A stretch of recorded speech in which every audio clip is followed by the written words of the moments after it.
Papunta tayo ngayon mga amigos sa Anta. SM North Edge sa Annex Building. Ito. Parang may mga markdown lang siguro. Pero wala siguro malaking sale ngayon. Tingnan natin kung ano yung mga naka-markdown sa kanila. Marami dito sapatos guys. Tingnan tayo. Ay ma. Ayun, maraming bago. Ito may mga discount. Pakita natin yung mga discount nila.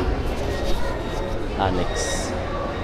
Luwa? Ito, discounted na ngayon. So, meron na sila ditong jersey na below 1,000 pesos. Ayun. 956 na lang to guys. May shorts pa pala sila dito. Jersey na Sandos, 956. Meron siyang terno na shorts. Iba rin yung price nito. Check natin kung magkano yung price. Siguro nasa mga walang price, pero ayun, not sure kung kasama to na. Ito pa. 900, below 1,000 na rin din to. Below 1,000 na rin.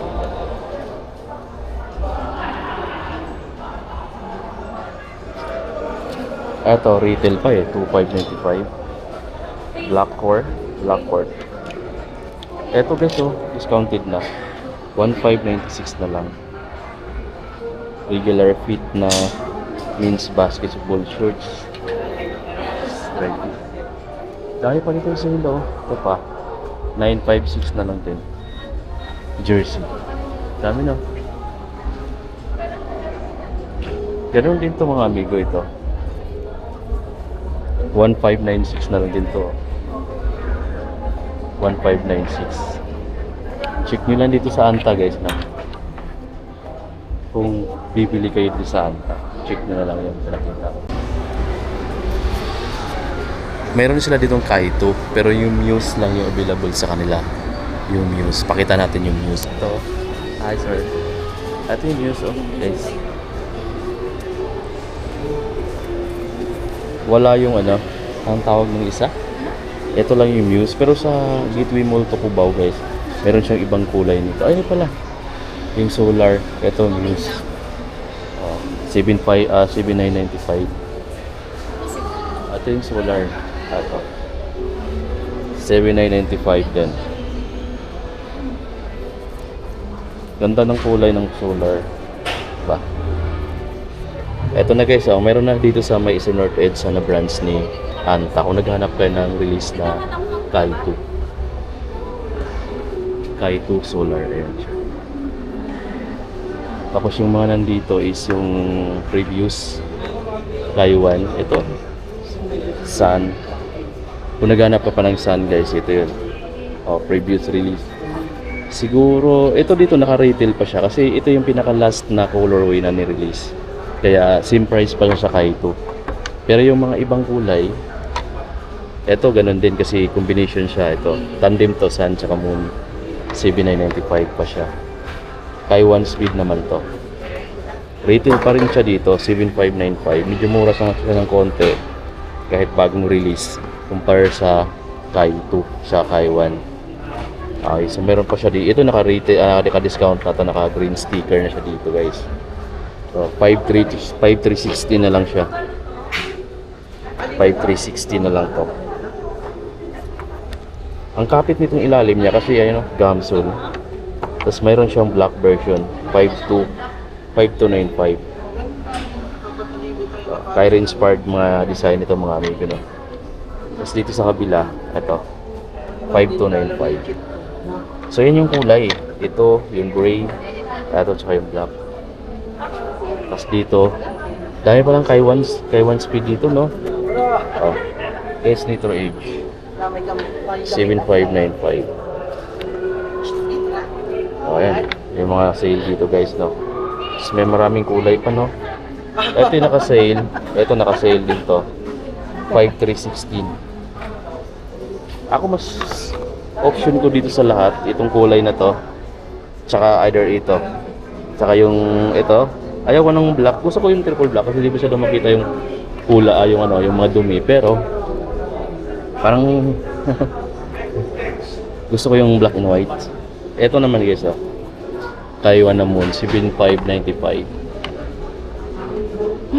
Dito tayo sa mga ganitong basketball shoes. 6,995. Eto mas gusto ko siya kung bibili ako ng sapatos dahil dual purpose yung gusto ko dito eh. Either pang basketball shoes, at the same time pwede ko siya gamitin pang forma or pang tawag doon, pang lifestyle. Kasi tingnan nyo na, fit na fit lang siya. Pwede nga siya pang jogging, Fit na fit lang yung sapatos sa ano mo, sa paa mo. Ito yung ibang kulay. Ito 5 to 76 na lang guys. Ito discounted na siya. From retail price of 6,595 naging 5 to 76 na lang. Ayun marami na rin yung nagsusot ngayon ng mga pink. Ako gusto ko na lang. Kasi yung pagka-pink niya, hindi naman awkward tingnan pagka sa lalaki dahil light pink lang naman siya. Ayun, tapos combination siya ng white. So, neutral lang yung pagka-pink niya. Ito pa, 6,995 din. Dalawa, yung SAP2. Ayan, kulay na yan. Pero retail pa to kasi medyo latest na release lang talaga to sila. Kasi ito naman yung mga dati pa. Na nakasiyan fiber tong upper material. Ito mas murang version kasi 4,995 lang siya. Hindi kasi siya yung yung Pro. Yung Pro kasi naka carbon fiber plate yung ilalim. Ito yung standard. Ito pa yung dalawang kulay guys na. Ito yung mga naka-markdown from 3,995, 3,196 na lang guys. Mga basketball shoes din to. Na budget type kasi pinakamura yan sa nakita natin. Tapos ito pa may maraming kulay sa ganito, Zap2. Diba? Ito combination siya ng pink pero may kunting halos may pagka-brown na combination. Kung gusto niyo naman ng blue, ito naman. Angas din kasi glossy yung part na to. Kumikinang kapag ginalaw mo yung sapatos ng ganyan. Diba? Solid din yan mga amigo. Meron pang solid dito. Ito yung isang kulay. Tapos dito, tingnan nyo pa dito banda. May makikita ka pa dito mga naka-sale. Tulad nito. Sale siya ng 3,996 na lang. 3,996. Yung mga basketball shoes na ganyan. PG7 din, sale din dito guys. Tingnan nyo naman. 3,996 na lang. PG7. 3,996 na lang to amigo. Ito yung ilalim. May ibang gustong-gusto yung ganitong sapatos. Ako gusto ko rin naman yung design niya, Dito lang, Kaya parang pabilog, dalawa. Ugis bula yung nandito sa likod. Tapos may print na PG7. Tapos ito, yung mga latest na Clay. Thompson 7,595. Clay Thompson signature shoes. Ang kapal na dito, kita mo na yung talagang carbon fiber plate sa ilalim. Tignan mo nga ito guys, yung mga ganito. Naka-discount na rin yung ganito. 3,595 na lang siya dito. 3,595. Ito pa. Ito maganda yung pagka-glossy nyo. 6,595. Parang pansin ko ngayon, mas maraming retail kumpara sa discounted. Kasi almost mga bagong release na itong nandito. Diba? Bagong release na nila. Tapos sobrang kapit. Ito pa check na lang din to. Yan. May print sa likod. 7,595. Ayan yung design niya. Ito sa kabilang side. Ayan sa toe. Ito naman yung outsole. May clay. Ito yung likod. Ganda ng print dito. Kumikinang na kulay maroon yung logo ng Anta. Solid na kulay. Ito, tsaka yung dalawa.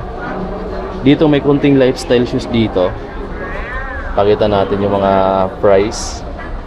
Lightweight lang yung lifestyle shoes ni Anta. 3,995 lang guys. Para ka lang nakachinilas dito sa bigat niya. Tapos sa baba ayan, 3,195 naman tong ganito. Running shoes na pwede rin pamorma. Ito naman yung Kyrie.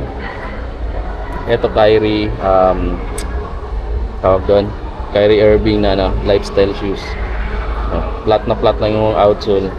So ayan yung design ng upper. Then 6,395. Medyo pricey pala itong ganito. May black version. May iba pang design. to discounted na 3216 na lang to. Lightweight lang din. Ito medyo mabigat yung panlalaki. Ito, Rocket 6 guys. Ito yung mga pinakita ko na to dati. Ganda, pero mas gusto ko tong kulay na to. Rocket 6 family. Ayan o. Gusto ko tong ganitong kulay. 4,395 pesos lang yung pinakalitis nila na running shoes. Lightweight pa. Ito yung design ng outsole. Pagka hinawakan mo, malakas naman yung grip niya. Tapos dito, malambot. Tapos mayroon siyang hard plastic support dito. Yan, parang nakate. Diba? Solid guys, oh. Anta Rocket 6. Breathable na mesh yung toe, yung upper. Ito guys, try nyo dito sa Anta. Solid yung bagong labas nilang ganyang running shoes. Meron pa dito, oh. Ito naka-sale na to, naka-markdown na para. Ito yung mga naka-markdown, 4,636 na lang, oh. Mas lightweight siya doon sa pinakita ko. Ito 5,000 plus dati. Carbon fiber plate. Tumutulong to, parang itulak ka, parang pagdagdag bilis na din. Carbon fiber plate. Tapos parang ano siya, parang gummy yung ano niya ilalim. Tapos malambot din yung midsole, breathable din yung toe. Diba? Astig yan yung amin. O yan, kunting update. So paano? Dito na lang natin tapusin. Walang masyadong display dito ngayon, oh. Parang wala pa silang ganun kalaking mga markdown din. Pero at least may mga konting discount. Ang dalawang nakita nating sapatos dito na litis is yung Kaito lang, Solar, saka yung Muse. Available na dito. Ang dami dito mga Kyrie Irving na mga merch. Ito, yung polo shirt na to, 2,595.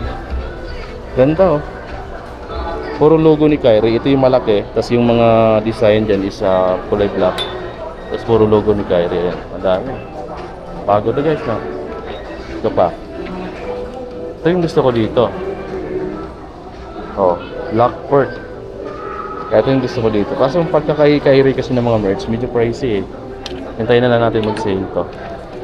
Sana mga below 1,000 makakabili tayo ng ganyan. Dito kasi medyo pricey pa siya. Ay, ito naka-discount na, maka-markdown lang pala, oh. 1,396 na lang pala to guys, no? 1,396. Ayun yung design niya. Diba? 1,396. STG na shirts. Ayan, Shock the Game. Ito pa, oh. 1,916. Kyrie pa rin. 1,916. Malamang ito, ganun din yung price. So, ayan. Tapos ayan, marami pa dito talaga mga may mga discount pala dito sa mga t-shirts. 1,256 na lang din to. Tapos mayroon ditong Sandos na jersey, 1,816. Shock the Game Blood Court. Blackport. Yung ring hindi siya binibenta, design lang yun. Dami pa dito, oh. Ito mga pinakita kong roof top na 1,836 na lang yun, oh. 1,836. Yung mga Kyrie Irving na ganito na merch or t-shirts, 2,595 pa. Ito mga bago lang. Yung parang portrait yung design niya dito. Ito gusto ko itong ganito lang yung design. Parang ano lang siya, parang layout. Tapos dito yung logo. May Kyrie na merch din sa likod. May Shock the Game pa dito na 1,3 na lang, oh. 1,326. Mga white. Oh, tapos dito parang layout ng court. Or imaginary layout ng court. Ayan guys, dito dami.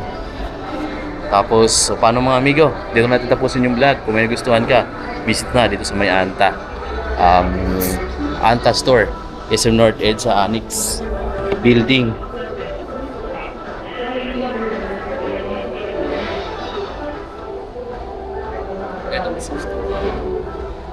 Ito mas gusto ko to ipakita sa inyo mga amigo. Isa to sa mga gusto ko rito. Ang linis tingnan, yung pagka-white niya. Tapos pulido yung design, no. Solid ng design nito mga amigo. Ganda. Saka budget type lang siya, 3,595 pesos lang to. Ganda. Oh. Paano pa kaya pag mag-sale? Naka-retail pa siya ngayon pero 3,000 plus lang. Paano pa kapag nag-sale na to, nasa mga 2,000 plus lang na lang siguro to. Antayin na lang natin. Ayan.